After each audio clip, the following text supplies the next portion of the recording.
All right, all right. Hello, everyone, and now welcome to a game between KroLu and Squidward. This game taking place here on Autumn Leaves 2.0. On the bottom left-hand side of the map, we have KroLu spawning as the yellow human going up against the night elf. Well, the red night elf over here on the top right. All right.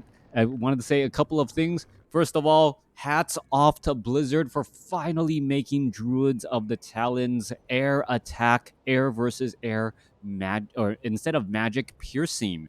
That has really given, it has really given Night Elf a reason to go for those Druids of the Talon besides Cyclone. I think it's just a great ability. They are far superior in range at a range of 600, and as an air-to-air only attack, they can go back into ground mode. So I think it is really well balanced and is giving players and the entire meta new things to think about in terms of how they can be used. Whether or not they will show up in this match is besides the point. It is the fact that it is another arrow in the quiver of Night Elf, and Blizzard doing a good job overall with how the game is currently progressing. Anyways, let's go ahead and break things down into this matchup. It is going to be an Archmage versus Demon Hunter. After all of the introduction about new styles, new plays, things being introduced, we are going into a classic game, Archmage versus Demon Hunter. Now, this is on Autumn Leaves 2.0. You do have this relatively close expansion nearby, but it is towards the center of the map. You also have a little bit of a further expansion away, but since it does take a little bit longer to walk over there, militia don't really make the trek that well. Also, it is very much more exposed, and I don't know what we are going to be looking at in this matchup now. We are going to be going into Immolation here. Immolation, the Demon Hunter just pretty much diving into this spot here. The Ancient of War could try to make a shot and a hit off there. One going to get taken down. The other Forest Troll Trapper going to get taken down as well. Circuit of Nobility picked up as that Demon Hunter pretty much gets a level up for everything except for that skill point, which I guess is really what really matters. +2 to every single stat there. Hits harder, has more mana, dodges more damage, hits faster, all of those good things. Meanwhile, Archmage now making its way back off to the north, picks up Claws of Attack +5 after clearing out a creep camp and looking to perhaps put a little bit of pressure inside the main base. Tech to tier 2 has already begun by Squidward. Meanwhile, KroLu also doing that tech to tier 2, I believe, a split second behind once he saw what his opponent was going for. Now, trying to do a surround on the Demon Hunter with Immolation is hazardous to your health, as the Archer, trying to keep its distance as well. What's going to happen, though, is Squidward is going to find that, mana and hit point regeneration on a Demon Hunter is actually quite costly. We are looking at Squidward already setting up additional Moonwells here, as he knows that he needs plenty of Moonwells right before he gets to Nightfall. Nightfall has started. The Moonwells are going to grow in capacity, and fighting next to a Demon Hunter, or fighting a Demon Hunter next to some Moonwells with Immolation Aura, trying to surround is going to be a bit difficult. KroLu able to get off a kill on an archer there, shadow melding archers pretty much all around the map as more archers are popping on out. Back at home, KroLu is already teching up a blacksmith and going for an arcane vault. This could be some bad news. Archer gets in the front of the Archmage right there. Is he going to be able to back away, trying to get some damage? One more attack there. More arrows coming across, down to 20 hit points, and he gets taken down. Archmage, a little bit of poor pathing, giving level 2 to the Demon Hunter, and now we are looking at a resurrection. This Archmage, resurrecting is going to resurrect fairly fast. The level 1 heroes resurrect incredibly quickly, as losing these precious seconds in the early game tend to snowball quickly. You can see that the Demon Hunter is off to the north here, already clearing out this Frost Wolf creep camp and finishing things off nicely. Gonna go ahead and take it down there. Picks up, I believe, a tome, as the Demon Hunter does in fact need to heal up. He does tech evasion as that second ability, incredibly important, as he drinks up from all of those Moonwells after using up quite a bit of mana and losing quite a bit of hit points. KroLu back at home, 30 over 30 supply, needs to set up perhaps another farm as well. And this is an interesting build by KroLu. One scout tower down over here. It's almost creating little pockets inside the base where if you get inside, well, you have to make a little bit more headway, take down more buildings to get to another section. Wisp about to get taken down. There's a detonation there, as the Archmage could have gone after the No Warden Frostwolf creep camp, but instead going somewhere else. All right, Goblin Tinker as the second hero, not the third. So yes, we often see Goblin Tinker heroes in a Night Elf matchup, but we normally see the Beastmaster second, followed by the Goblin Tinker third. That is not what we're looking at here, as we could look at a Clockwork Pocket Factory inside the base here, but I don't think there's actually room. Because of how things were situated inside the base here, we are looking at a Staff of Teleportation inside, beautiful tree, being able to get inside here, and now using Immolation to try and take down these units. Archmage is going to be going after the archers, but what is this going on here? Arcane Tower is going to quickly get destroyed here with really no problem, and once the Demon Hunter is able to get inside, what is this? Massive repairs underway, holding at 50 hit points. The Clockwork Goblins could have made their way down, instead going after off to the north, and they're going to get cleaned up quickly. There was a small window of opportunity, but the peasants are working overtime to keep this Arcane Tower from falling. And once the Arcane Tower is up, the Immolation is going to be falling a bit short.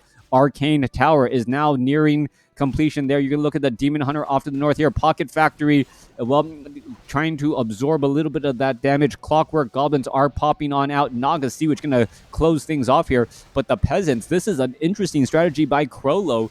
Perhaps he was expecting this type of play, and these three peasants being able to repair while the Demon Hunter is trying to knock on the door, even though it is just heavy armor instead of fortified, really shows the brilliance here. With Squidward maybe forced to try and teleport with the Staff of Teleportation out of the sticky situation, as the Archmage able to put pressure onto these archers who are just fleeing back home. Demon Hunter really not in danger of falling just quite yet, but could get surrounded. There's that Staff of Teleportation. Gonna go ahead and take a journey back home here. Gonna use those Moonwells, get back up to full, and then try something new. All right, I don't know how the games between Squidward and KroLu were prior to this game, but perhaps they're learning from each other, and we are just, well, maybe plopped right in the middle of a best of game or best of 5 series and didn't even know. Coming back across here, Naga Sea, which is going to go after the Demon Hunter. Demon Hunter using that Immolation, kind of staggering there. No mana burn, as the Footmen, Riflemen, and Water Elementals all taking quite a bit of damage. You can see that Demon Hunter, even with evasion, still having a bit of difficulty trying to keep those hit points alive and up. Rejuvenation from a Druid of the Claw, Adept training is enough to keep that Demon Hunter going and keep it out of the red zone, as we're going to be looking at the Goblin Tinker perhaps trying to get to level 2 here. Water Elemental easily taken down. Druid of the Claws now joining in on the fight. Tech to Tier 3 is nearly completed, 3/4 of the way done. We should be looking at that Mastery training. 38 over 50 supply for Squidward.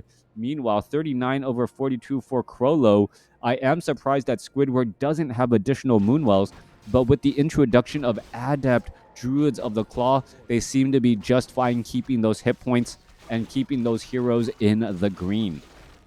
Druids of the Claw also not too shabby at dealing damage, 20 to 26 damage. Essentially, they are just low hit point grunts right now, taking down these units. But once they get that Mastery training with Rejuvenation, well, they are a force to be reckoned with. Belt of Giant Strength, Goblin Tinker. However, primary attribute is Intelligence. Look at these Druids of the Claw. They need to try and get some rejuvenation going. One archer being left behind here. This Druid of the Claw perhaps should hop on out, get a rejuvenation first before hopping back in.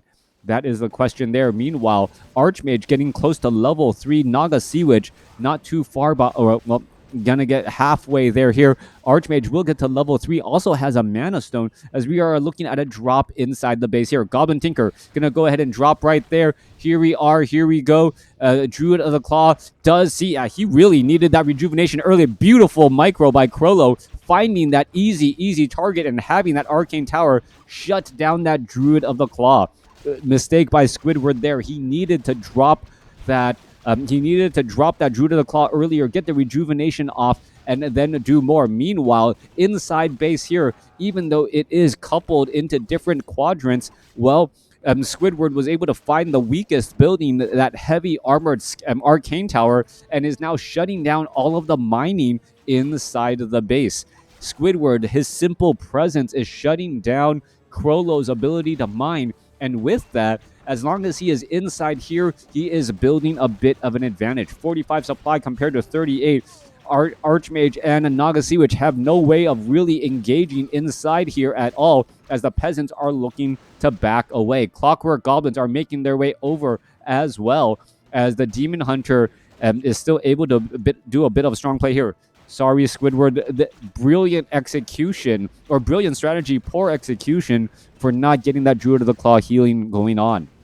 Archmage, Nagasiwich, trying to walk single file into the heart of his base, but it is already entrenched by his opponent, who was able to get that drop off. Fork Lightning gonna perhaps slow things down a little bit more. Demon Hunter could use a Scroll of Town Portal. Are we gonna see the a bit of slow, no anti-air to actually gain sight on that Goblin Zeppelin? And without an air unit, well, that Goblin Zeppelin will be able to hold on. Back inside the base of Squidward, though, you can see more Druids of the Claw and Dryads are being trained up. Back here, the Goblin Zeppelin, is it going to accidentally find sight of the Archmage? That is the question here. They could try and drop back in once more and then use a Scroll of Town Portal to reset. And here we are. Here we go. A little bit of damage again. Squidward never left. And that is the problem if you do not have sight up onto that high ground. Goblin Zeppelin still there. Goblin Tinker, Druids of the Claw, all going to try and engage. Immolation now ready on that Demon Hunter. Goblin Tinker could have a little bit of a bad day. A couple of peasants could get taken down. Goblin Tinker still trying to throw things down here. And where is going on with that Demon Hunter? Demon Hunter down to 262 hit points. Goblin Tinker even worse, down to 123. He needs to retreat away as the Goblin Tinker, is he going to escape? No, he is not. Squidward really needed to use the Goblin Zeppelin to pick up that unit while using the Scroll of Town Portal as the way to get out. Once again, you may have the best plan, best strategy that will work, but it does come down to execution. A little bit of small missteps by Squidward has pretty much made a brilliant strategy which would have guaranteed him the win moments ago if he just kept that first Druid of the Claw alive and used better Zeppelin Micro for that Goblin Tinker. But now, KroLu still has a chance of getting back in. I'm not saying I can do better, but I'm saying if Squidward ever watches this video, or commenters, you can chime in as well, whether or not I am right or wrong. 50 over 60 supply. What Squidward did do right, he left a bunch of Druids of Claw. He was building up a strong army back at home. He may be looking to pick up a couple of strong items, or perhaps just further delay the mining here. We're looking at 6,700 gold compared to 45. That's almost a 2,000 gold difference. And that 2,000 gold difference does add up a bit. Demon Hunter now trying to rotate on over. And this is exactly what the Demon Hunter wants. Just let him build up a stronger army for when the final push really does come. If the Goblin Tinker could in fact get to level 3, though, that would be icing on the cake, as this Goblin Zeppelin now down to 34 hit points. All right.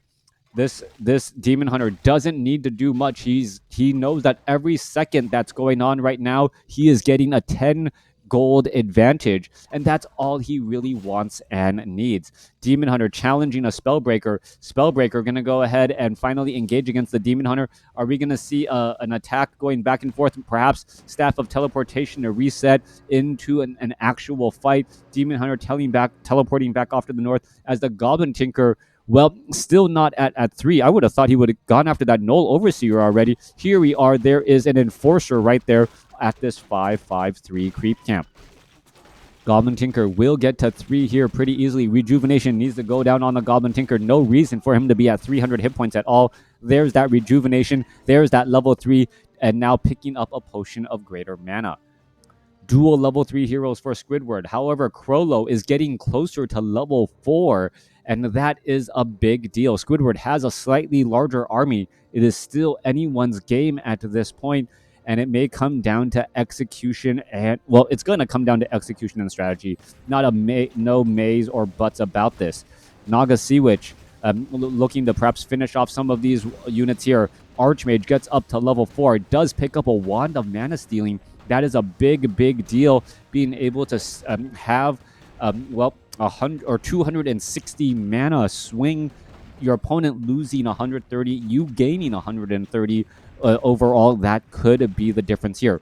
Granite Golem going to end up falling here, and what item is going to drop? Cloak of Flames. Cloak of Flames, well, Archmage doing his best to imitate that Demon Hunter, but the Archmage doesn't want to be in that frontline spot at all. Here we are, here we go. Sorceress is getting taken down, 66 versus 46, and Squidward, even though he is lower on hero levels, may be able to come back over the top. He has Roar, he has Druids of the Claw, he has Dryads. Abolish magic onto those water elementals should be coming into play, trying to shut things down as the Demon Hunter with Immolation still pressing forward. No Staff of Preservation that I've seen so far. And no, it does not look like the Staff of Preservation is anywhere, as the Druids of the Claw are showing up to just try to get rejuvenations off. Very low hit point Goblin Tinker down to 83 hit points. Is he going to get rejuvenated? No, he's not. Naga Sea Witch gets up to level 4. Demon Hunter still looking strong. Another low hit point Druid of the Claw could get taken out, as the units are falling on both sides, as the human is just trying to stay alive here. 635 supply compared to 62. All right, army's going to engage again. More rejuvenations could be in order, as the Demon Hunter trying to mana burn, or excuse me, immolation his way to victory. All right. Oh, Demon Hunter just going to stand next to an Archmage who shadow melded, not remembering that level 3 or level 2 immolation could deal enough damage even if you can't see the target. So much damage done right there. Demon Hunter finally out of mana, but not before taking down the Archmage. All right, that was a close battle overall, but Squidward saving some units in reserve and then pushing with a very strong 60, almost 70 supply army at the end. All right, KroLu did have the hero level advantage for a while. Remember, he got to level 4 on that Archmage and Naga Sea Witch before we saw dual level 3s. And coming in from Squidward, or no, he had the level advantage. I don't remember the exact timing, but Squidward, after losing the Goblin Tinker, was able to get the Demon Hunter to stand next to an invisible or Cloak of Shadowed Archmage to finish it off. Beautifully done, and that became the final nail in the coffin to seal the deal. Overall resources, Squidward also, with all of that harassment, getting a, what is that, a 2,400 gold resource difference. And then if you look at the gold lost to upkeep, well, Squidward actually mined a third more gold, even though both players were on one base. KroLu having some difficulties trying to defend his own base there, and Squidward capitalizing on that economic advantage. Let me know what you guys think about this game in the comments below. And if you guys got to this part, and if you're haven't liked or subscribed yet, well, definitely consider doing so. Thanks for watching. Thanks for listening.